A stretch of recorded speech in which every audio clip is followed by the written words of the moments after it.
Hello, I am Aniket from Tarkasastra Academy. MBA CET 2022 is the exam is concluded now. All the five slots are over. So on the basis of the analysis of those five slots, we are going to check the expected cutoffs. है ना tentative cutoffs क्या रहेगी for top 5-6 colleges. Then overall analysis कि कैसे paper था, what was the level of difficulty. So we are going to do that. Equipercentile normalization method, the method which is going to be used by CET for normalization in these five slots, वो method easiest way में आपको explain करने की हम कोशिश करेंगे. So if you are willing to start your MBA preparation, you can connect on any one of these two numbers. We provide everything that is needed to help you join your dream school. So overall test overview, it was a jumbled up paper pattern, no grouping of questions in some of the slots. ठीक है, what do we understand by that? कुछ कुछ slots में जो let us से RCs है वो grouped नहीं थे, लॉजिकल रीजनिंग का पजल है वो ग्रुप नहीं था. मतलब क्वेश्चन 5 वो लॉजिकल रीजनिंग के पजल का है, तो सेम पजल का क्वेश्चन 15 भी रहेगा, सेम पजल का क्वेश्चन 45 भी रहेगा, सेम पजल का क्वेश्चन 69 भी रहेगा, ऐसा. ठीक है. Overall level of difficulty for all the five slots was easy to moderate. ठीक है. We don't have the complete data of slot 5. We are still in connect with various students, जैसे हम ओवरऑल डेटा आपको बता पाएंगे. By end of the day, we are going to make one in-depth analysis video. In that in-depth analysis, we'll be telling you about topic wise questions that were asked, है ना. मतलब जैसे can't में कौन से टॉपिक्स पे questions पूछे थे एंड उसके ऊपर क्या कितने नंबर ऑफ क्वेश्चंस थे and what is the level of difficulty. ऐसा एक कंप्लीट वीडियो. लॉजिकल रीजनिंग में सिलोजिज्म स्लॉट 1 में पूछा ही नहीं, स्लॉट 2 में पूछा, फिर ऐसा ओवरऑल एनालिसिस किस स्लॉट में क्या टाइप के क्वेश्चंस पूछे वो हम बनाने वाले हैं. So by end of the day we will be ready with that video. ठीक है. By the end of that video we will be again telling you the expected cutoffs. So this expected cutoffs are based on slot first floor slots, है ना. Slot 5 का overall expected cut of निकालना अभी बाकी है.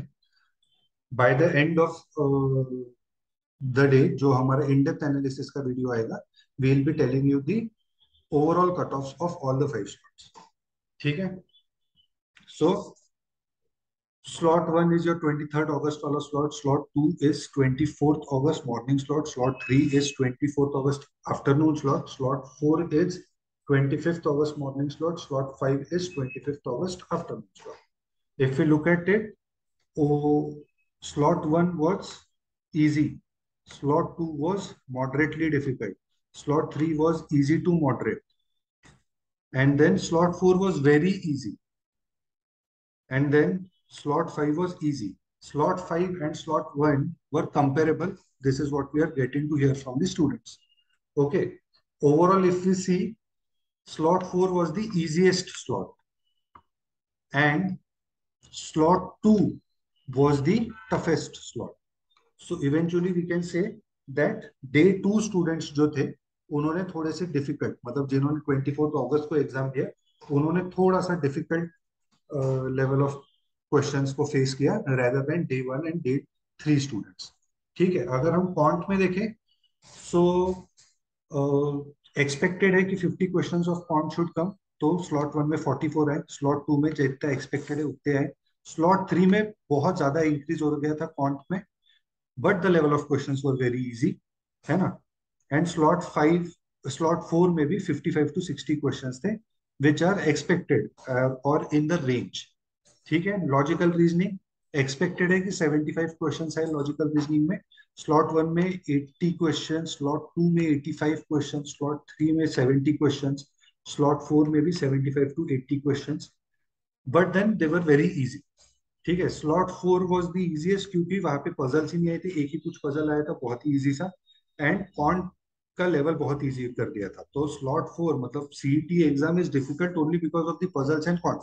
अगर वही आप उसमें से हटा दोगे या इजी कर दोगे तो overall level of difficulty easy हो जाएगी.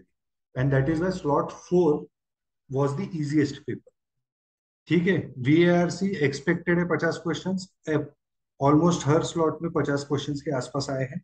वीएआरसी was the easiest section across all the slots. ठीक है. If you are good in vocabulary तो आपका वीएआरसी सेक्शन आप अच्छे से टैकल कर पाओगे। Abstract reasoning comparatively was tougher. ठीक है, तो स्लॉट वन में 25 क्वेश्चन एक्सपेक्टेड थे, 25 आए। स्लॉट टू में abstract reasoning was reduced tremendously, 10 he questions थे। स्लॉट थ्री में सिर्फ 13 क्वेश्चंस, एंड स्लॉट फोर में भी 15 क्वेश्चंस के पास आसपास ही थे। So overall if you see, तो एब्स्ट्रैक्ट रीजनिंग का लेवल थोड़ा सा इंक्रीज हो गया था, and then slot two three four में एब्स्ट्रैक्ट रीजनिंग के नंबर ऑफ क्वेश्चंस भी काफी रिड्यूस हो गए थे।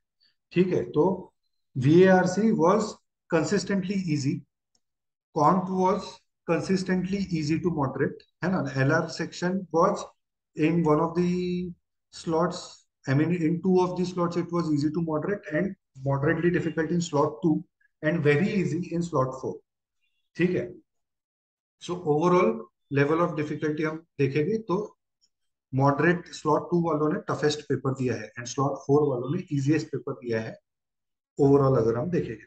अभी दिस इज डेफिनेटली इनजस्टिस कि किसी ने बहुत डिफिकल्ट पेपर दिया, किसी ने बहुत इजी पेपर दिया, है ना। So to mitigate this thing, to tackle this thing, they have come up with a normalization process. The name of the normalization process is equi percentile normalisation method. ठीक है, equi percentile normalisation method अभी कैसा होता है वो देखते हैं। Let us से हमने स्लॉट वन के सारे स्टूडेंट्स को रैंक कर दिए, है ना। स्लॉट वन के अभी मैं बोल रहा हूँ 5 लोगों ने ही एग्जाम दिया, है ना। एक्चुअली हर स्लॉट में 20 से 25 हजार लोगों ने एग्जाम दिया होगा। स्लॉट वन के हर एक स्टूडेंट को रैंक कर दिया, स्लॉट टू के हर एक स्टूडेंट को रैंक कर दिया, स्लॉट थ्री के हर एक स्टूडेंट को रैंक कर दिया। इससे स्लॉट वन का जो टॉपर होगा शायद 170 मार्क्स पे होगा, स्लॉट टू का जो टॉपर होगा वो 140 मार्क्स पे होगा, स्लॉट थ्री का टॉपर होगा वो 145 मार्क्स पे होगा, फॉर एग्जाम्पल। ये ऐसा ही होगा ऐसा नहीं बोल रहा हूँ मैं, दिस इज द एग्जाम्पल जो मैं ले रहा हूँ आपके सामने। तो हमने हर एक स्लॉट के स्टूडेंट्स को रैंक कर दिया। अभी स्लॉट वन तो इजी था तो उसका टॉपर बहुत ऊपर चले गया, एंड स्लॉट टू डिफिकल्ट था तो उसका टॉपर नीचे आ गया। बट देन वो दोनों अपने अपने रिस्पेक्टिव स्लॉट के टॉपर्स थे, है ना। स्लॉट थ्री मॉडरेटली डिफिकल्ट था तो उसका टॉपर 145 पे गया। अभी वो तीनों अपने अपने स्लॉट के टॉपर्स थे, है ना। अभी कंपेयर कैसे करना है, ये A P and W we को कंपेयर कैसे करना है ना, या फिर ये बी जिसको 165 मार्क्स थे, एंड ये बी जिसको 140 मार्क्स थे, इनको कंपेयर कैसे करना। तो सीधा सीधा हर एक स्लॉट के टॉपर को एक साथ लगा दिया, हर एक स्लॉट के टॉपर को रैंक वन दे दिया, हर एक स्लॉट के सेकंड टॉपर को रैंक टू दे दिया, हर एक स्लॉट के थर्ड टॉपर को रैंक थ्री दे दिया, एंड सो ऑन। इसके बेसिस पे आपका परसेंट ओवरऑल रैंकिंग लग गई। ठीक है ना। अभी इससे हुआ क्या, इससे एक ही बंद मतलब एक ही रैंक दो दो तीन तीन लोगों को चले गए, है ना। तो ऐसा तो नहीं होना चाहिए। So then there will be the tie breaker on the basis of your twelfth score, है ना। जो कुछ भी आपका ट्वेल्थ स्टैंडर्ड का स्कोर रहेगा उसके बेसिस पे। अभी ये इसने लेटर से ट्वेल्थ में 70% स्कोर किया है, एंड इसने 65% स्कोर किया है ना। तो इसको रैंक वन दे देंगे, इसको रैंक टू दे देंगे, है ना। इस हिसाब से वो रैंकिंग हो जाएगी। ठीक है, तो पहले क्या किया है, सिंपल सा मेथड है। स्लॉट वन के सबको रैंक किया, स्लॉट टू के रैंक किया, स्लॉट थ्री के रैंक किया। फिर हर एक स्लॉट के टॉपर को रैंक वन दिया, हर एक स्लॉट के सेकंड टॉपर को रैंक टू दिया, हर एक स्लॉट के थर्ड टॉपर को रैंक थ्री दिया, एंड सो ऑन। उसके बाद जो हर अभी एक ही रैंक तीन लोगों को तो नहीं दे सकते ना। So what they will do, they will use a tie breaker. Tie breaker in CET is generally twelfth standard का स्कोर, है ना। जो ट्वेल्थ स्टैंडर्ड के स्कोर के बेसिस पे जो टाई ब्रेकर आएगा, या फिर जिन्होंने ट्वेल्थ नहीं किया डिप्लोमा का स्कोर, तो उसके बेसिस पे जो कुछ भी टाई ब्रेकर आएगा, जिसका ट्वेल्थ में ज्यादा स्कोर रहेगा या डिप्लोमा में ज्यादा स्कोर रहेगा उसका रैंक ऊपर जाएगा। So this is the equi percentile normalisation method. अभी इसमें आप बोलोगे कि ये मेथड सही है क्या, इज इट राइट मेथड। तो डेफिनेटली ये राइट मेथड तो नहीं है ना। But let us not get into, क्योंकि इसमें प्रॉपर जस्टिस किया नहीं है, but let us not get into the debate. This is the method which they are going to use. ठीक है, now the expected cut off, as I told you slot five का हमारे पास complete data नहीं है, इसलिए वहां पे उसका पूरा एक्सपेक्टेड कट ऑफ नहीं है। जितने भी सात आठ बच्चों से बात, पाँच छह बच्चों से बात हुई है उसके बेसिस पे हम स्लॉट फाइव का बात करेंगे। बाकी जो है वो इन डेप्थ एनालिसिस हो चुका है, we are expecting slot 1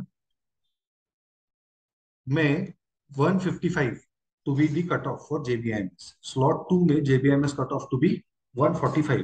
Slot 3 में JBIMS cutoff to be 150. And slot 4 जो easiest था उसमें JBIMS cutoff to be 160. And as we were told by some students कि slot 5 and slot 1 similar level के आए थे, तो we are saying कि JBIMS का slot 5 का भी cutoff 155 रहेगा, similar to slot 1.